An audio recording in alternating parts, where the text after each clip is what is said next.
செல்லம், ஓய், என்ன ஏன் ஒரு மாதிரியா இருக்கிறீங்க? என்னடா ஆச்சு? அழுகணும்னு தோணுதா? சரி அழு.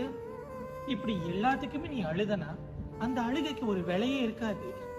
உன்னுடைய கண்ணுல இருந்து வர கண்ணீருக்கு ஒரு மதிப்பு இருக்கணும். அதை விட முக்கியம் காரணம் இருக்கணும். நீ அழுகிற விஷயத்துல பாதி விஷயம் அர்த்தமே இல்லாததா இருக்கு. அதனால இனிமே அழுகிறதா இருந்தா ஒரு 5 நிமிஷம் உட்காந்து யோசி. எதுக்காக அழுகிறோம், யாருக்காக அழுகிறோம்? அடி வாங்காத. இதெல்லாம் எனக்கு எப்படி தெரியும்னு பாக்குறியாமா? நீ ஏன் செல்லமாச்ச? சின்னதா கவலைப்பட்டாலும் இங்க எனக்கு தெரிஞ்சிடும். கவலைப்பட்டாலும் படி, யாருக்காகவும் கண்ணீர் வேஸ்டா சிந்தக்கூடாது. அதுக்கு ஒரு அர்த்தம் இருக்கணும். உன்னை நான் அறிவேன், என்னை அன்றி யார் அறிவேன்?